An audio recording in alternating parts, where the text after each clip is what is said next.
Before we dive in, please hit the subscribe so you don't miss powerful stories like this one. This is a story of a black woman who stood strong when a president tried to shame her. The lobby door swung wide. Marble echoed. Suits turned. A woman in a thrift blazer held a folder to her chest like armor. Ava Morgan walked into the Halcyon Forum to speak for tenants from Birch Street. She worked 2 jobs. She ran a Saturday homework club. She had receipts, photos, names. She also had a letter that said, "Public listening session." The guard had waved her through. A knot of cameras waited for the keynote. The keynote walked in with a smile that never reached his eyes. Richard Nix Ford, former President of the United States. Silver hair, flag pin. He built a foundation to renew civic virtue. He rented this lobby for a donor night and a press bit. He loved marble, soft light, and applause. Ava stepped to the edge of the riser, where staff stacked bottled water. She asked a volunteer where to leave her binder. "Public comment table," they said, pointing to a small stand by the stairs. She set the binder down with care. Nix Ford's team saw the binder and saw a risk. The handler in a blue tie whispered. A microphone carried a single line across stone and glass. "Housekeeping. Someone's left delivery items on the stage." A few people laughed. Housekeeping. The word landed on Ava like a slap. People in aprons turned their faces away. Ava lifted the binder. "I'm here for public comment," she said. "No mic, no amplification." Her words fell before they reached the first row. Nix Ford moved closer and smiled wider. "We honor participation," he said, still on the mic, "but this isn't open mic night." A hush, a heat. Ava's throat went tight. She looked down at her hands. She looked up at the balcony rail, where 3 teens from Birch Street leaned forward to see what courage looked like. She set her jaw. "The invitation said public," she said. She kept her voice steady. "Birch Street asked for heat repairs, clear notices in 30 days. He chuckled. "The city has channels for that. Translation. Know your place. Use a form. Wait your turn." Ava reached into the binder. She pulled a photo of an elderly neighbor in a winter coat under 3 blankets. She lifted it so the balcony could see, not the front row. "You promised civic virtue, Mr. Nix Ford," she said. "Virtue fixes the heat." A handler stepped between them. "Security will collect materials," he said. A guard took the binder and set it at the back of the room behind a velvet rope. Ava felt something old crack, not break. She looked at the 3 teens again. She lifted her chin. "We will still speak," she said to them, not him. A dean from the city college saw the whole scene. He slipped her a card as she left. "Call me," he whispered. "We can host a forum that honors people." Ava exited into cold air and bus fumes. Her phone buzzed. A text from her sister. "How did it go?" She typed. "He used a mic. I use a spine. Watch till the end. Subscribe to Echoes of Black Struggles." That night, she spread papers across her kitchen table. Rent hikes with the wrong dates. Notices with no signatures. Photos of broken locks. She wrote 3 rules at the top of a yellow page. Respect in rooms. Proof before judgment. Help without a price tag. She named her project right away. Not a protest club. A path. She drew steps. First, a listening circle at the church hall. Second, a tenant skills night. Document, date, deliver. Third, a public pledge for any landlord or donor who wanted a clean name in her neighborhood. The pledge fit on 1 page. For promises, notice, repairs, translation, no winter renovictions. She called Reverend Pike and asked for a room. He gave Thursday nights. She called Ms. Lopez, the school counselor, and asked for 10 volunteers to watch kids during the meetings. Ms. Lopez gave 12. On Thursday, 40 chairs filled. A quiet man named Joe brought a cracked binder of his own. A grandmother named Ruth passed a sign-in sheet like communion. A teen named Zoe stood near the door with a tray of paper cups. Ava welcomed them with 5 short sentences. No slogans, no scolding. She explained the pledge. She laid out the steps. She pointed at a table labeled records and another labeled stories. She asked for 3 minutes from anyone who had tried to get a repair and failed. A woman named Denise spoke first. "I called 6 times," she said. "I got music in a mailbox." A man in a courier jacket spoke next. "I fixed my own lock," he said. "My landlord billed me for damage." Zoe's eyes watered. She kept handing out cups. Ava listened and wrote dates. She never raised her voice. The room grew taller around her. She ended the meeting with a plan. Saturday at noon, outside Birch Street, they would gather with signs that held rules, not insults. She called a local paper, not a national one. She asked for a community reporter who knew the corner store owner by name. The reporter said yes. Saturday arrived with wind and cardboard. The signs read 30 days notice, heat on means life, repair don't punish. People stood in coats and knit hats and said their names into a small battery speaker that popped on P&T. Kids chalked hearts on the sidewalk. A saxophone player tried a warm song and missed 3 notes. Nobody minded. A black sedan slowed at the corner. The back window slipped down 2 inches. A pale hand held a phone. Richard Nixford's eyes looked from behind dark glass. He watched Ava shake an elderly veteran's hand. He watched her bend to speak to a child at eye level. He watched the small battery speaker pass between voices. His driver spoke first. "Sir, we need to be on time." Nixford nodded. The sedan moved. He kept watching in the side mirror until the corner turned to sky. 3 days later, the Halcyon Forum posted a crisp video of Nixford's keynote. The clip did not include Ava. The internet did not care. The neighborhood did. 3 landlords called Ava for copies of the pledge. 2 signed within a week. 1 asked questions and said he would think. She did not burn him online. She sent him a copy and a deadline. Then an envelope arrived without a return address. Inside sat a single sheet, a list of LLCs tied to a property company with a friendly name that owned Birch Street's building. At the bottom a line read, "Ask who sits on the foundation board." Ava read it twice. She called the dean who had given her his card. He answered on the second ring. "Do you know who chairs the Halcyon Foundation Board?" he asked. She didn't. "Richard Nixford," he said, "and 3 men who play golf at his club." Ava stared at the page. She drew a small square around the last line. She whispered to the empty room, "So that's the channel." She set a date at the church. Public pledge night. 10 chairs on the stage. A brass bell for time. A stack of pledges with space for signatures. She invited the 3 landlords who had called, 2 city council aides, the dean, the school counselor, and 1 empty chair labeled, "Any donor who wants their name to mean something." Half an hour before the event, a volunteer ran in from the alley with cheeks red from cold. "They're saying he's coming," the volunteer said. The ex-president. "Him." Ava kept her breath slow. "Set 1 more chair," she said. "Make his nameplate the same size as everyone else's." When she stepped to the mic and looked at the front row, the seat with the small white card read, "R. Nixford." The card did not glow. The man in the seat did not either. He looked smaller near the bell. Ava tapped the bell once. "We start on time," she said. The brass bell rang again. Stories first. Ava said, signatures later. A landlord in a wool coat stood and spoke. "I own 90 units," he said. "I inherited a mess." He glanced at his shoes. "I can meet 3 of the pledge terms today. The 4th needs a month." Ava nodded. "Say the month," she said. "March," he said.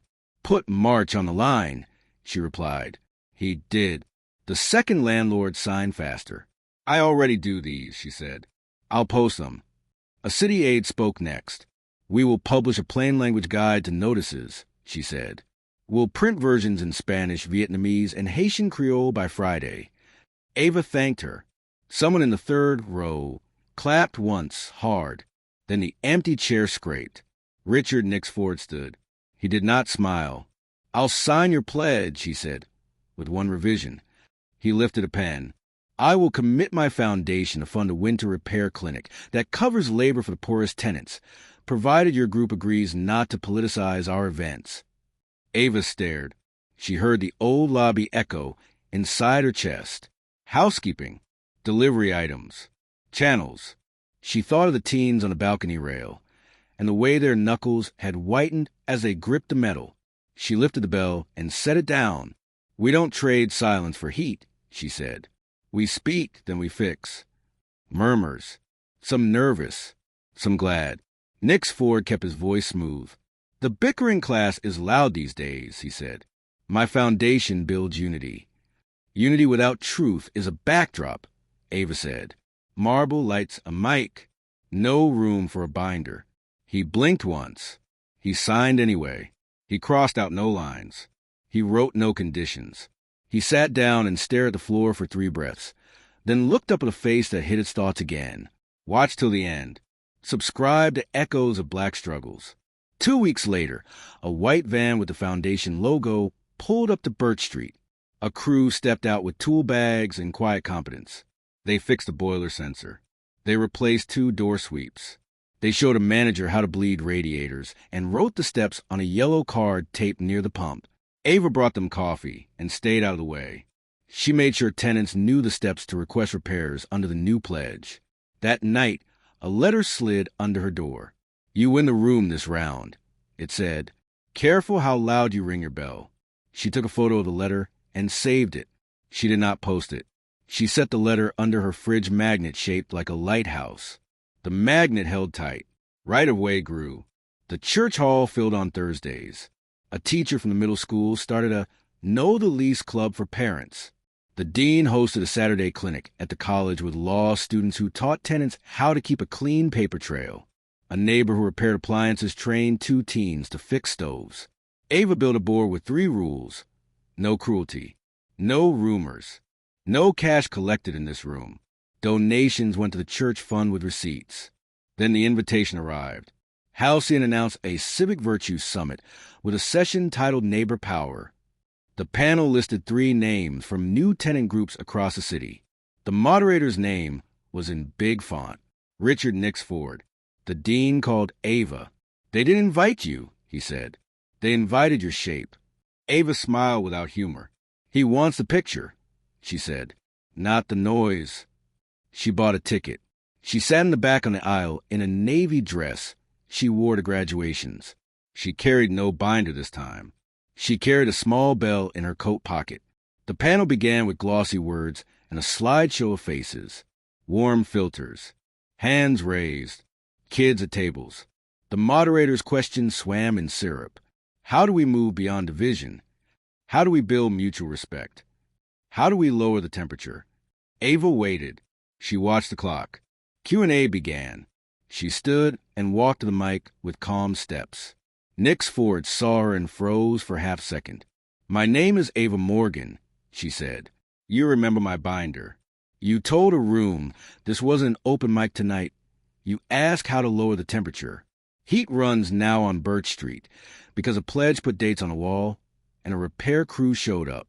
That wasn't a tone shift. That was a wrench on a bolt. Will your foundation post signed pledges on your website so other tenants know who keeps their word?" The room went still. The panelists glanced at each other. Nix Ford lifted his mic. "We can consider." She lifted her small bell and rang it once. Not loud. Sharp. "Dates, Mr. Nix Ford," she said. "Names. A page. A day." The crowd didn't cheer. They breathed. A woman in the 3rd row put a hand to her mouth. The moderator blinked fast. "We'll post by Friday," Nix Ford said, surprising himself. He looked at the panelists with a face that begged backup. None came. He set his mic down. "Next question," he said. By Friday morning, a page appeared on the foundation site titled Local Pledges. 10 names, 3 neighborhoods. Birch Street first.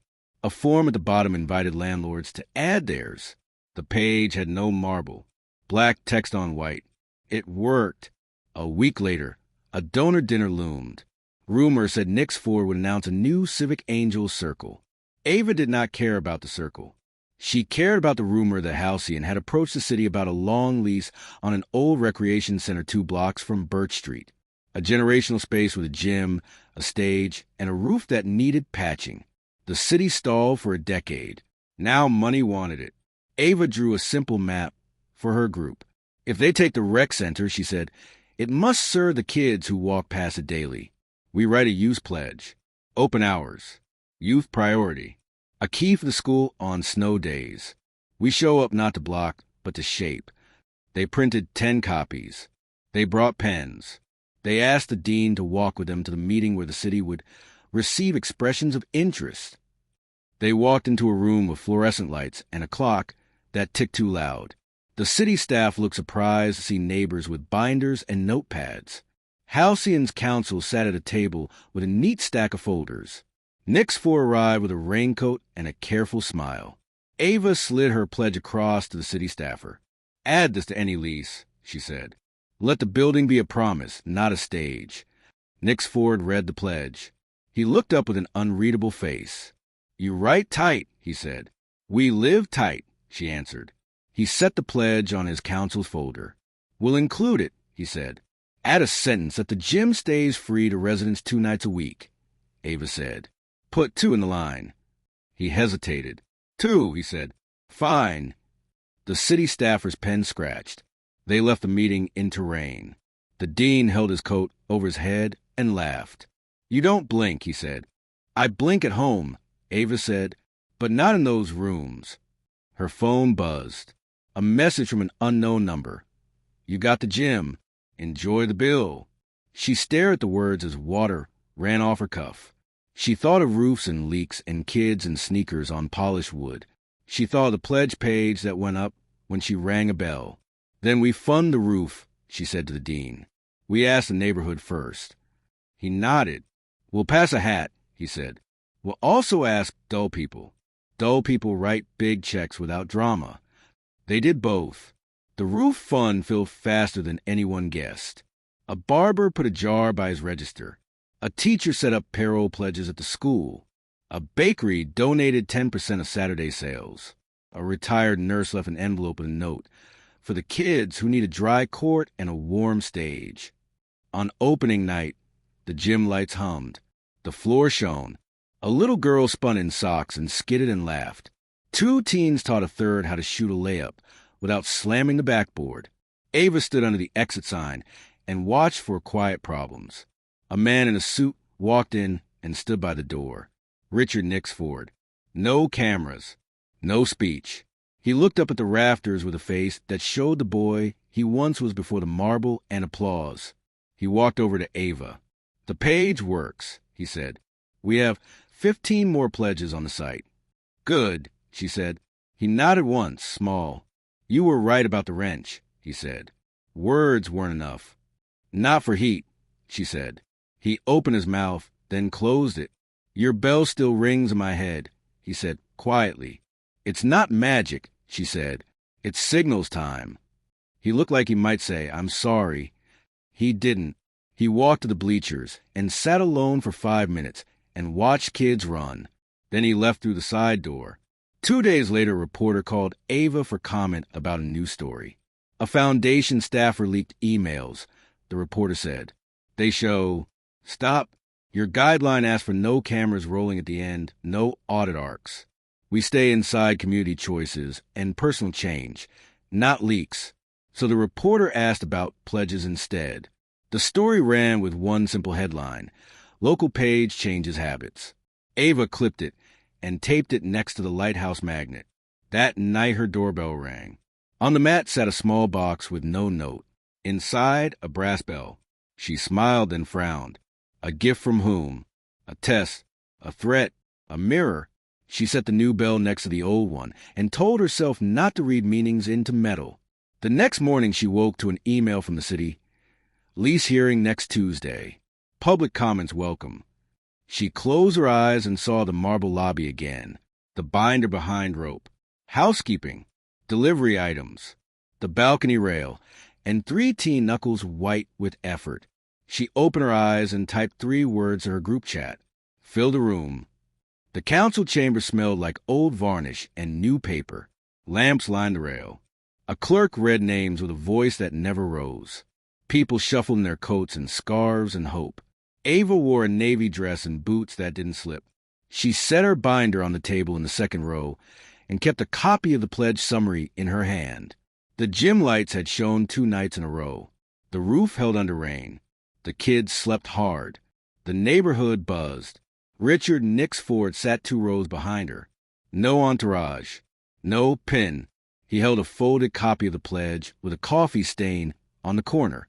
The clerk called the item. Lease for the Jasper Recreation Center. He droned. Applicant. Halcyon Foundation. Proposed term. 10 years. Proposed conditions as listed in Exhibit C. The staffer read the pledge language Ava had pushed across the table. Open hours. Youth priority. Snow day access. The 2 free nights. The gym stood tall on paper now, but paper still needed breath. Public comment opened. A coach spoke about the boys who skipped fights because they had a court. A grandmother spoke about choir on the stage. A teacher spoke about a shy kid who found his voice calling lines in a play. Ava stepped up and kept it simple. We don't ask for perfection, she said. We ask for rules that keep the door open and the heat on. She turned. She faced the rows, not the dais. Watch till the end. Subscribe to Echoes of Black Struggles. She said a camera one in the back of the room only in your edit. In the chamber, she kept her focus on faces, not lenses. A council member asked a pointed question. Ms. Morgan, do you trust Halcyon? I trust paper posted where kids can read it, she said. And neighbors who know how to ring a bell. The chair nodded. Thank you. Then the microphone light came on at Nix Ford's seat. He stood without flourish. He looked older in this room. Smaller, too. He gripped the paper pledge with both hands. I spoke in a lobby and used a mic to shrink someone, he said. I won't repeat that mistake. We accept every condition. We will post quarterly updates on the door and on our site. We will name one neighborhood co-chair for the center. Ms. Morgan, if your group wants that role, the seat is yours. Heads turned. Ava felt the floor tilt. She knew traps. She knew tokens. She also knew seats shape rooms. We'll nominate rotation, she said. No single name. A bench, not a throne. He nodded. A rotation, he said. Good. The council voted. Eyes rolled like a slow drum. The measure passed. After the meeting, Nix Ford walked toward the side exit. No handshakes. Ava followed. She touched his sleeve lightly and waited until he turned. You have a chance now, she said. Not to stage apology. To practice repair. I know, he said. I'm learning late. Late still counts, she said. He looked toward the door. Do you ever get tired? He asked. Yes, she said. I rest. Then I ring the bell. He smiled, small and real. I hear it, he said. He left without cameras. A week later, a rumor slithered through the block. A for-profit outfit wanted the adjacent lot for a parking garage and would trade free vouchers to the center. Ava drew another map. No trade, she said. We protect the quiet around the gym. We asked the city to deny the curb cut. She wrote a 1-page note that fit on a fridge. She knocked on doors. She asked people to sign and to bring one neighbor to the planning board meeting. They filled the small room again. They spoke without heat. They won the vote. Then winter bit hard. A cold snap pushed every system to the edge. The gym kept its hours. The center held toddlers in the morning and teens at night. The boiler groaned. On the 3rd night of the snap, a pipe burst above the stage. Water hammered wood. A volunteer hit the shutoff, but damage spread. People stood with towels and hope. Ava knelt with a mop and cursed under her breath in a way that would have made her mother laugh and scold at once. Richard Nix Ford arrived with a shop vacuum and no coat. He plugged it in and went to work without orders. They moved in a rhythm that felt like old friends and old rivals in the same skin. The next morning, boards warped. The stage sagged. The gym still held. The kids would still run that night. The stage would need repair that the lease didn't cover at the speed they needed. Ava wrote 3 names on a card. Dull people. Big checks. She swallowed pride and called all 3. 2 answered. 1 pledged on the spot. 1 said, email me the number and the invoice and the rule that makes this urgent. She did. He wired the cost before lunch. Nix Ford walked in with a thermos and 2 coffees and set one on Ava's table. "You keep a list," he said. "I keep a ledger of kindness," she said, "and a ledger of promises." He nodded. "I owe him a repair," he said. "The lobby in my head." She raised an eyebrow. "I'll say the words," he said. "Not at a gala. Not on a stage. To the teens on the balcony rail." She let the silence stretch. "They're in the gym tonight," she said. "Bring your words." He came. He stood at center court while the kids dribbled and laughed and looked skeptical. He didn't use the mic. He used a voice that had blessed and blasted nations and now shook a little. "I made a small woman smaller in a big room," he said. "I'm sorry." He looked at Ava. He looked at the kids. "Your names matter more than mine. Your heat matters more than my marble." A boy in a red hoodie nodded once like a judge. A girl with a fierce braid watched him with eyes that saw through the suit to the person inside. They went back to their game. He left by the side door again. Outside, snow started. The bell in Ava's pocket felt warm through the coat. She did not ring it. She walked home and slept for 10 hours without dreams. 2 days later the dean called. "You have an invitation," he said. "Not to a gala. To teach a practicum at the college on neighbor power. 6 weeks. Small room. Real work." Ava said yes. She would bring Zoe and the coach and the grandmother with the choir. She would bring the 1-page pledges and the frayed yellow car by the boiler and the lighthouse magnet story. On the first night of class, she wrote 3 lines on the board. Respect in rooms. Proof before judgment. Help without a price tag. She turned to the students. "This course runs on paper and people," she said. "We will ring a bell when we drift." A hand went up. "What if a leader refuses the bell?" a student asked. "Then you ring it for each other," she said. The window framed a clean February night. The city hummed. The hinge had turned. Spring lifted the block. The rec center smelled like floor polish and popcorn. The gym hosted a 3-on-3 tournament that raised enough for new nets and 10 pairs of shoes. The stage gleamed again. The choir sang "Lean on Me," flat in 2 places and glorious in 3. Ava's course filled. People from other neighborhoods came with maps, receipts, and sharp pencils. They left with pledges, scripts, and a spine tuned to stand without swagger. Richard Nix Ford stopped by the center once a week to read with second graders. No press. He stacked chairs after story time. He started to learn names and forgot some and learned again. He still liked marble. He liked this, too. One evening, he found Ava in the hallway beside a bulletin board. She was pinning a new page titled "Our Promises." It listed the pledge lines in kid language. "We fix things fast. We tell you early. We open the door 2 nights." Little hands had drawn bells in the margins. He stood behind her and waited. "You made a ritual," he said. "Rituals hold rooms together," she said. "Like boats." "Or bells," he said. She smiled. "Don't get poetic on me," she said. "Hand me that pushpin." He did. "Do you miss it?" she asked. "The power." "Some days," he said. "Most days I miss the feeling of being useful. This place gives me that more than a podium." She looked at him for a long second. "Good," she said. "Keep stacking chairs." He laughed, then did exactly that. A month passed. A reporter asked Ava for a sit-down to tell the arc. She declined. "Tell the rules," she said. "Tell people where to find the pledge page. Tell them how to make one where they live." The story ran with a simple subhead: How a Bell Became a Schedule. The dean extended her practicum for a year. The church hall kept Thursday nights for right away. The gym lights hummed. The boiler sighed. The kids ran.